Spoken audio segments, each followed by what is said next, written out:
Alma.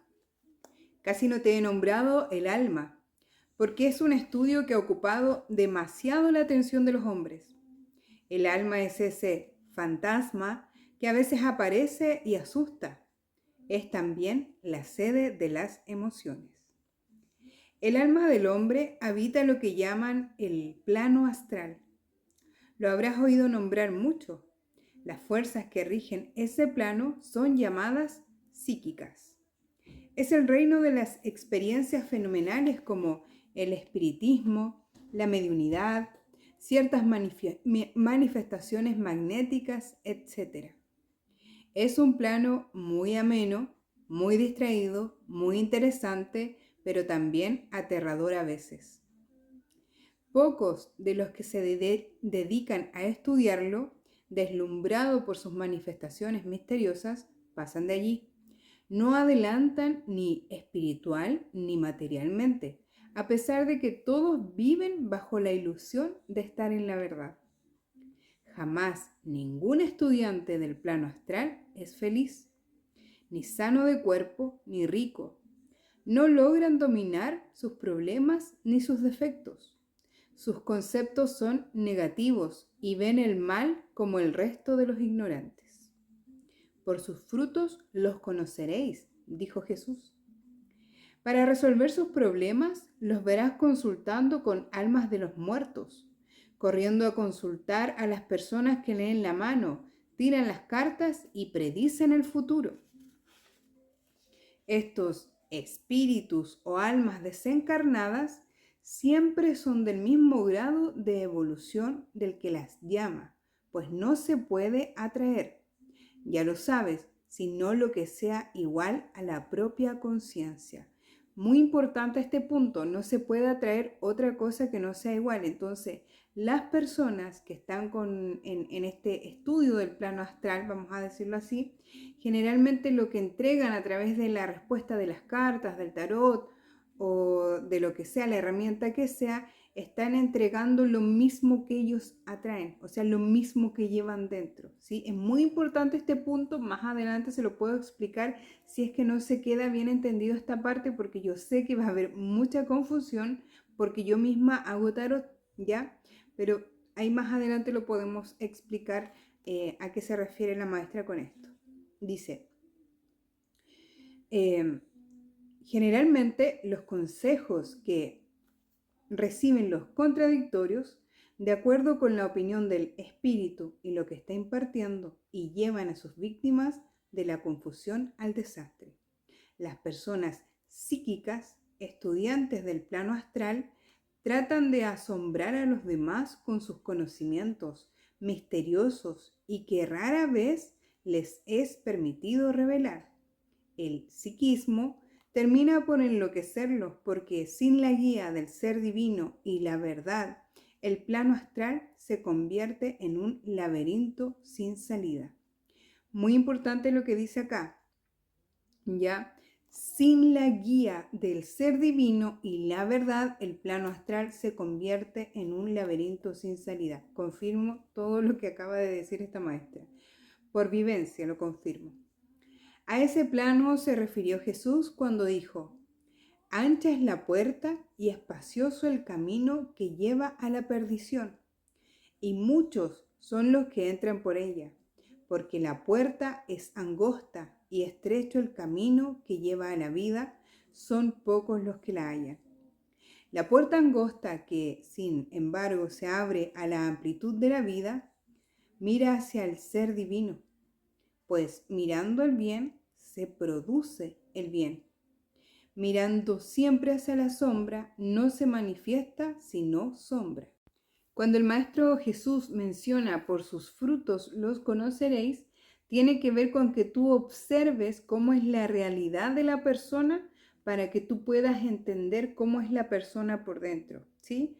En el mismo caso tuyo, observa cómo es tu vida externa para poder entender tu vida interna. Por ejemplo, si tú hoy día en tu cartera traes poco dinero o nada de dinero, es porque en tu interior ya estás en carencia. y lo estás manifestando a través de la energía del dinero. ¿Sí me explico? Entonces, eso te va a ir dando señas de cuáles son las cosas que tú deberías ir viendo dentro tuyo. Lo mismo en este caso, ¿sí? Por eso es que la maestra explica que las personas que están trabajando más en el plano astral, ellos hablan de los fantasmas, de malos espíritus, de brujería, de cosas así, porque en realidad no están alineados al plan divino o a la divinidad, como explica la maestra acá, y piensan y creen que el mal existe, y piensan y creen que los fantasmas existen, cuando los que ya estamos un poco más adelantados en esa parte, lo que podemos hacer, entender acá, que finalmente todos esos pseudo fantasmas o pseudo cosas son cosas que llevan dentro, ¿sí? O sea, si tú no arreglas por dentro o no te conoces, no te internalizas profundamente a limpiar tus creencias de un nivel profundo, lo vas a seguir viendo afuera, o sea, vas a seguir creyendo en algo negativo, ¿ya? ¿Por qué? Porque tu fe está en otra cosa, está en lo negativo, está en la no luz, ¿sí? Y los que trabajamos en espiritualidad profunda entendemos que todo es luz, ¿sí? Y que eso llamado oscuridad es solamente ausencia de luz, ¿sí? Entonces, esto es la explicación de por qué cuando yo les decía o les digo muchas veces a las personas que me siguen, ojo con las personas que trabajan en la parte espiritual, ya porque la espiritual también se ha transformado en un negocio igual que muchas otras cosas, igual que sus religiones y todo, si aquí nadie va a juzgar nada, ya, pero ojo, observa bien con la persona que tú vas a ir de pronto a guiarte, etcétera, porque no es lo mismo tener un guía espiritual que andar en la adivinación, ¿sí? Porque la adivinación como tal no existe, puesto que nosotros somos creadores, como lo explica acá la maestra en este libro, ¿ya? Por eso es que yo le digo, vayan comprobando las cosas que aquí van suscitando, puesto que mientras tú vayas practicando, vas a ir entendiendo cómo es que tú mismo o tú misma vas creando tu propia realidad, ¿ya? Yo acá te hablo desde un lado sumamente profundo espiritualmente, porque ya llevo la práctica en esto, pero yo también pasé por esta parte plano astral y también creí en esas historias de brujería y todas estas cosas que mencionan generalmente en lo llamado ocultismo, ¿sí? Es eso, ¿ya? Ya vivía, yo ya sé lo que se cree en esas partes. Entonces, esto es para que tú vayas haciendo más conciencia de que realmente todo es luz, ¿sí? Todo es luz. Quizás hoy día no lo puedas entender aún, pero lo vas a comprobar. Compruébalo tú, ¿sí? Sigamos. Dice, en Génesis capítulo 30, versículo 30, aparece este axioma. Por sus frutos los conoceréis, que está simbolizado en el siguiente relato. Después de haber servido a Labán, el padre de su esposa, durante muchos años con toda eficacia y lealtad y no haber recibido ninguna recompensa, Jacob le pidió a su suegro que le diera un salario. Labán le preguntó, ¿qué te daré? Y Jacob le contestó, aparta de tus reses todos los machos cabríos listados y manchados y todas las cabras salpicadas. Estas y la cría que salga listada, manchada y salpicada serán para mí. Los blancos y los negros serán todos los tuyos de hoy en adelante. Labán convino y separó las bestias. Jacob entonces cortó varas de álamo, de avellano y de plátano oriental. Descortezó en ellas listas de manera que apareciera lo blanco de abajo contrastando con lo que les quedara de corteza oscura, y las echó en los abrevaderos de las reses de Labán.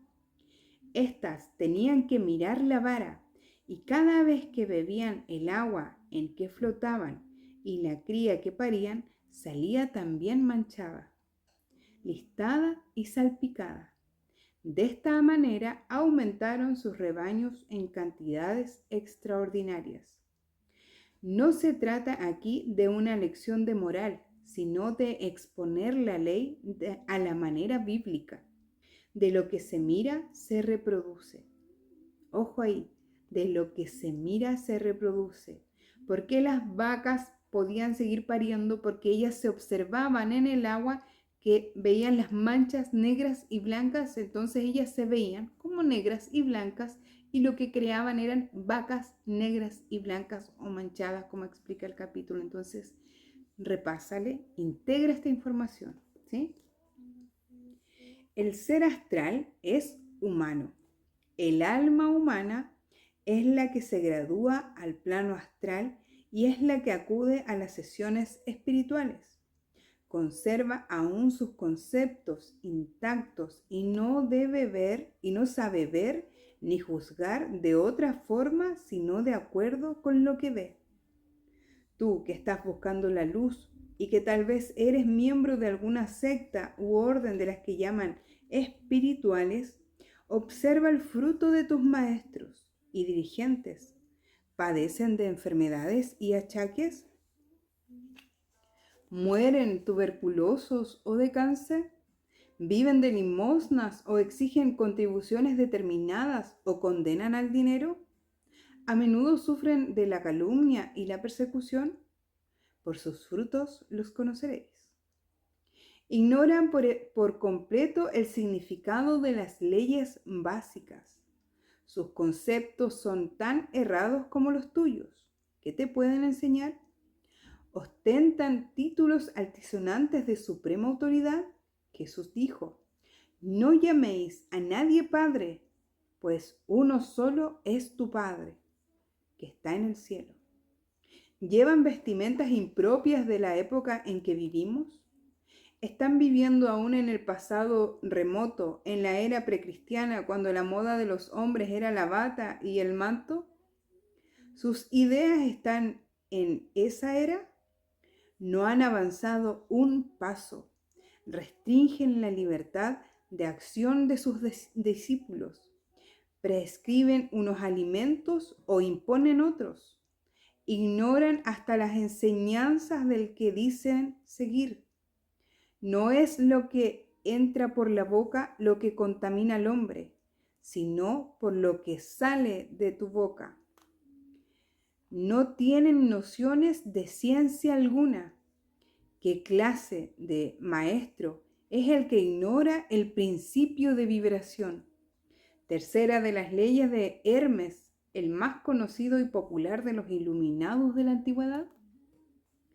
Por sus frutos los conoceréis. Significa que por sus problemas, sus achaques, sus pobrezas, o sea, su manifestación, podrás juzgar cuáles son sus conceptos. Sus libros y textos subrayan el castigo, la amenaza, el peligro, inspiran angustia y temor. El capítulo 23 de Mateo Evangelista transcribe las palabras de Jesús tocante a estos individuos. Los llama falsos profetas, que vienen a vosotros vestidos de ovejas, mas por dentro son lobos rapaces, y repite: por sus frutos los conoceréis. No se cogen uvas de los espinos, ni higos de los abrojos. Hay sectas que irradian bondad y amor al prójimo. Su intención y buena voluntad son inmejorables, pero muestran una crasa ignorancia de los principios básicos de la creación. Algunas no comen carne, alegando que la carne animal ensucia al hombre con sus vibraciones impuras. No tienen conocimiento alguno de la naturaleza de estas vibraciones y sus frecuencias. Ya tú sabes que el pensamiento puro no puede recibir al impuro y, lo que es más, lo neutraliza o lo transforma, como la luz a la sombra. Una de las pocas maneras que tiene el animal para adelantar rápidamente en su evolución es la de servir al hombre. Cuando la oportunidad de servir se le presenta a un animal, el espíritu que rige a toda su especie se estremece de dicha, porque al avanzar un ejemplar del grupo, avanzan todos los que vienen detrás hacia el plano humano. O sea, es lo que yo hablaba hace poco. Siempre hay uno que empieza a evolucionar, por ejemplo, como lo explica acá. Y cuando tú cambias, cambia tu entorno, ¿sí? A eso se refiere la maestra, ¿ya? para que quede súper claro esta parte. Dice, la naturaleza animal del hombre requiere el alimento animal de todos los grados carnívoros. El pez grande se come al chico hasta que llega el momento en el que el hombre es guiado por su ser divino. Para entonces el deseo y la necesidad de comer carne animal desaparece automáticamente. No hay que forzar, no se puede, es contrario al plan universal. Los excesos se normalizan con solo mirar la verdad del ser con mayor frecuencia. Mientras más rudimentaria es la conciencia, más se necesita del sacrificio para adelantar.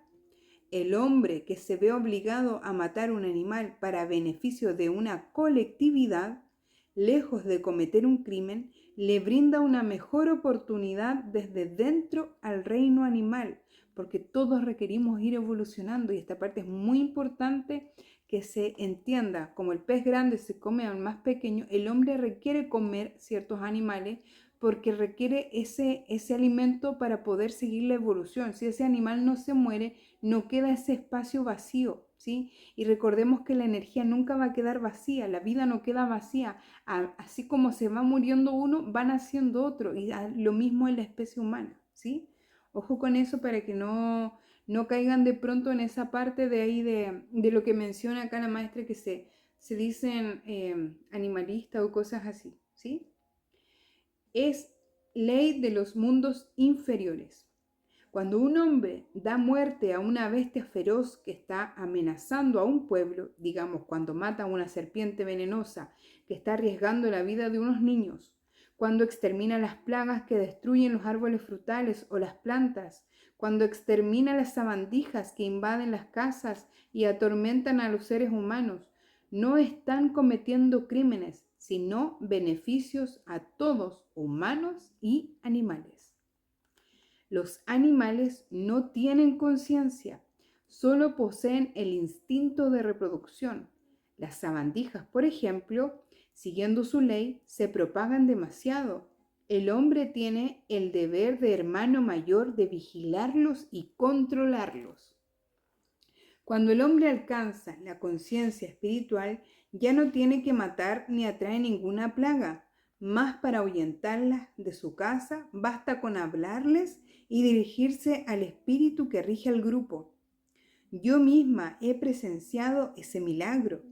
He visto a un metafísico avanzado deshacerse de unas cucarachas y unos mosquitos que entraron a su casa.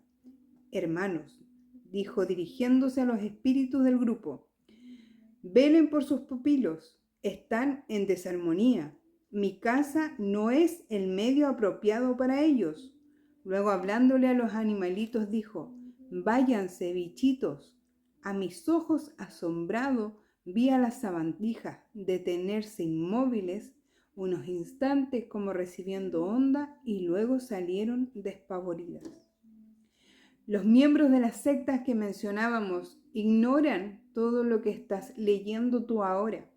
Se debaten en el plano astral, o mejor dicho, en la fase negativa del plano, porque como todo en la creación, esta tiene sus dos fases. El alma astral es la sede de los sentidos y las emociones. Sin esto, la vida valdría poca cosa, pues no podríamos sentir ni apreciar el arte, la belleza ni la música. La diferencia sería de la del cine mudo antiguo comparado con la del moderno, con su colorido, su sonido y su técnica asombrosa. Los sentidos y las emociones deben ser cultivadas como se cultiva un talento, pues también son dones divinos. Por ningún concepto se les debe menospreciar, negar o rechazar. Se les debe ajustar y equilibrar, y esto se logra elevando el pensamiento al ser divino y a su verdad. Cada vez que sea necesario, los excesos, la emotividad y el sensualismo los regula Él, como no podemos nosotros con nuestra débil voluntad reprimir, frenar y frustrar nuestras emociones, renegar de ellas y de nuestros sentidos, sin apelar a la verdad del ser divino. Es atrofiarlas hasta destruirla. Es matar el alma o herirla y enfermarla. Cuando esto sucede, se retrograda al ser humano, al plano animal o pasa varias vidas tratando de recuperarlas. Ojo con esa parte. Hay sectas que nos enseñan que para poder hacer contacto con Dios hay que prepararse. Hay que adoptar posiciones complicadas y enfocar la mente a algún sitio del cuerpo, tal como el entrecejo o la base de la columna vertebral, y luego pronunciar una palabra mágica. Todo eso pertenece al plano astral y logra comunicar al ser únicamente con las fuerzas psíquicas del plano astral. Lo que estén pensando es en la posición del cuerpo, en el entrecejo, la base de la columna. No están pensando en Dios. No están haciendo el contacto con el ser divino. La Biblia dice que Dios está presente y esto hay que tomarlo en serio tal y como resuena. Dios está en todo, en todas partes.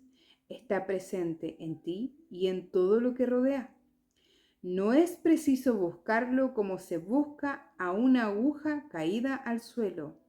El Salmo 46 dice: callad y sabed que yo soy Dios. Y es todo lo que hay que hacer. Saberlo presente, pensarlo, se contacta a Dios con Él, solo pensando, nada más. Practicando la presencia de Dios es como se llega a verlo, sentirlo y acercarse a Él, tal como practicando el piano se llega a ser virtuoso. Los fantasmas y las apariciones que se ven en las casas muy antiguas son los cuerpos astrales de personas que vivieron allí. Desalojados de sus cuerpos físicos, sus mentes continúan viviendo en el pasado y no se pueden desprender de él. No están conscientes de lo que ven.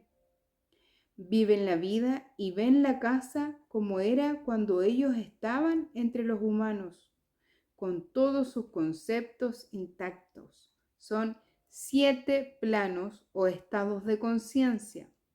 Cada plano comprende 7 subplanos. El hombre va avanzando uno a uno con cada expansión de su conciencia. El plano mental es el estado de conciencia superior al plano astral. Luego le sigue el plano espiritual, que es el más alto que podemos conceptuar. Conocemos muchos de los ascensos que se adquieren en este plano, pero para nuestro propósito no es útil entrar a enumerarlos. Aquí estamos estudiando el plano mental y el espiritual, o sea, las leyes que rigen para alcanzarlos aquí mismo y en la tierra. Qué poderoso capítulo del alma, sumamente poderoso. Yo les recomiendo que este capítulo especialmente lo guardes, lo vuelvas a repetir, lo vuelvas a escuchar. Si tú estás haciendo trabajo espiritual, ¿sí? O trabajo en conciencia, o estás trabajando con tipos de herramientas energéticas, ya llamadas espirituales, como dice la maestra acá, yo te recomiendo que vuelvas a repasar este libro o este capítulo del libro, ¿ya?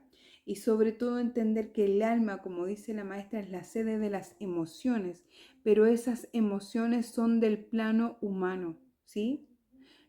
Por eso le llaman del tema del bajo astral a algunos, ¿sí? Se menciona mucho eso de pronto por ahí por el ocultismo, cosas así, ¿cierto? Pero ese es un plano y la idea es que tú vayas ascendiendo y puedas conectar con tu plano en conciencia, ya el plano mental. Lo importante de esta lectura acá es entender que todo finalmente está en el plano mental. Todo es mente, como en el capítulo 1 de este libro que dice el mentalismo. Es muy importante que tú vayas entendiendo que finalmente todo esto pasa por diferentes planos mentales, ¿sí? Yo sé que es un poco densa tanta información como esta que acabo de leer, bastante densa para muchos, es lo que es, pero créeme, o no me creas, compruébalo. Guarda el capítulo, repásalo, deja guardado esto y en unos 6 meses, un año más, vuelve a escucharlo. Y vas a ir entendiendo muchas otras cosas, ¿sí? Me dejas en los comentarios, por favor. No te olvides que si llegaste hasta acá y no te has suscrito, suscríbete, ¿ya? Y me dejas saber en los comentarios tu apreciación de este capítulo.